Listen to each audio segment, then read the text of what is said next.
Fake news about Rashee Rice went viral today, accusing him of potentially facing a felony charge due to new evidence found in a police report. And in this video, I'm going to break down how not only was the report wrong, but it unnecessarily put even more heat on Rice. But before I get to that, I've got to take a look at Mahomes and a ton of Chiefs pass catchers training together, KC looking great as far as cap space is concerned, and finally process through a wild comment that said both the Chiefs and Royals are done with Jackson County and will be moving on. But first, how about those?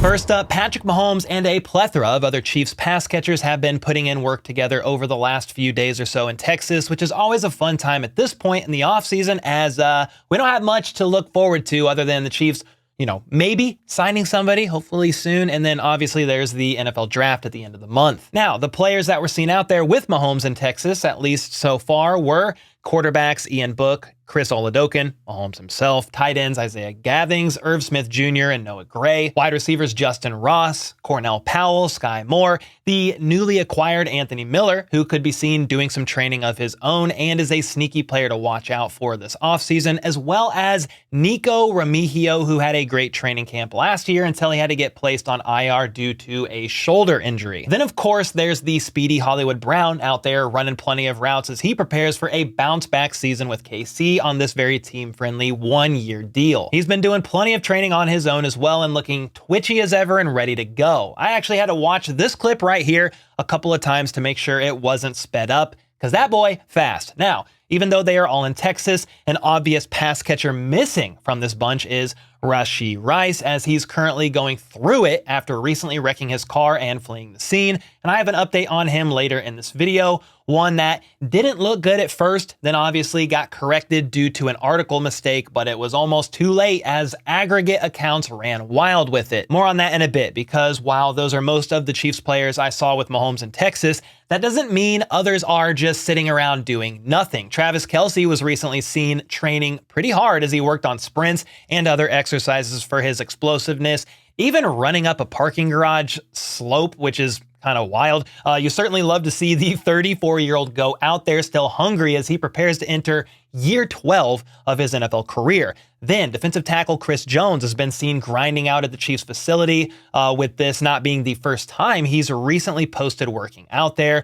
Louis Rees-Zammit could be seen out practicing his field goals. Somebody to note, sort of kind of not really field goals. I think it was a rugby ball, but still looked pretty sweet. Then another pass catcher who's missing at the moment from the Texas group is Kadarius Toney. I've seen people commenting and asking where he's at, and he's also seen people asking that very same question because he recently posted to his stories showing him posing in front of a bench press with some laughing emojis saying, "Since MF's so worried about what Joka doing." So there you go. Toney is at the very least working on music along with his bench press reps. I also need to note that this is something people talk about every offseason. What player is there, not there, those who aren't there aren't as committed, blah, blah, blah. But we got to understand this is completely voluntary. Nobody has to be there from what I understand. And second, sometimes certain players are invited out in waves for particular time frames. Could very well be why Kelce isn't yet there either. And then I guess lastly, some players already have other commitments during this time. So yeah, I'd like to see Toney out there with the guys too, especially if he's going to be on the roster this year, meaning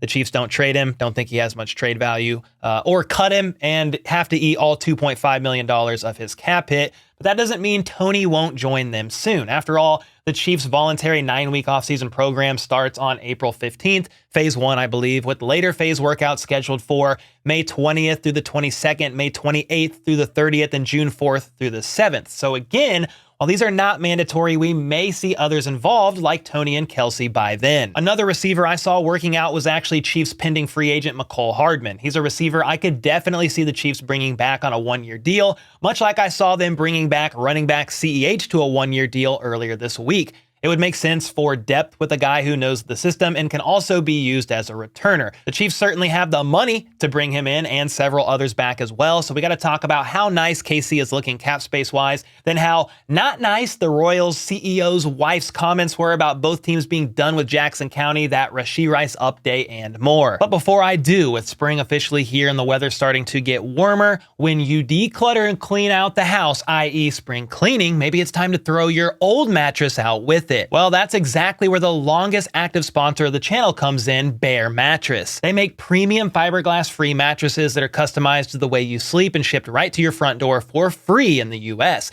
Their mattresses are also non-toxic, certified clean, and assembled in America. They currently have a lot of great spring sales running now, but if you go to bearmattress.com/HBTC and use code HBTC, you can get 40% off your Bear mattress, which is a higher discount than what's offered on site. Now, Bear knows everybody has different preferences and sleep positions, which is why there's an online quiz to help you remove all the guesswork. I sleep on my back and prefer a medium firmness to my mattress, but my wife sleeps on her stomach and prefers a mattress that is more firm, and that's why Bear matched us up with the Elite Hybrid mattress to benefit us both. We've had that mattress for over a year now and liked it so much that we got the Bear Cub mattress for one of our daughters also. And our experience is just like yours would be. After ordering, both of these mattresses were shipped to our front door, were super easy to unbox and set up, and has made our nights of sleep much better. If you sleep hot, Bear's sleep recovery technology uses Celliant-powered fabric to help you stay cool throughout the night. Plus, they don't contain fiberglass, which can be detrimental to your health. They are also Green Guard Gold certified and Certi Pure US certified, which means there's no harmful off-gassing, and all this basically means these mattresses are as safe and reliable as a Mahomes to Kelsey touchdown in the red zone. Their mattresses also include free shipping in the US, a 120-night sleep trial giving you 3 months to make sure you love it, a lifetime warranty, and they even offer financing options and flexible payment plans. I certainly love my quality of sleep with Bear Mattress and think you will too. And to upgrade your sleep,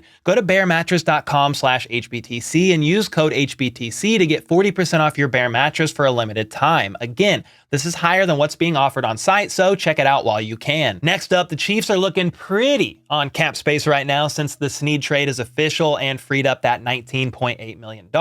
Immediately after that, they obviously signed quarterback Carson Wentz as QB2 to a one-year deal, as well as running back Clyde Edwards-Helaire to a one-year deal. As of right now, we don't know their contract details as far as cap hits are concerned, but I'd imagine both of them would be roughly vet min deals costing $2 to $3 million in total. And even with that, the Chiefs would still be sitting somewhere around the $23 to $24 million range, which is top 10 among teams in cap space if you look at their top 51 salary cap. The Chiefs have $26 million prior to CEH and Wentz's deals being factored in, and that's quite a bit of money to make more moves like, I don't know, a left tackle, a defensive end, cough, Mike Dana, another veteran receiver, Mecole Hardman maybe, and also have contract negotiations for an extension with players like Creed Humphrey, Trey Smith, and Nick Bolton. I would assume some of these moves are made before the draft, so in the next couple of weeks, and others are made after the draft once the Chiefs see how the draft plays out. They are definitely going to draft a receiver and an offensive tackle early. Both are very much needed.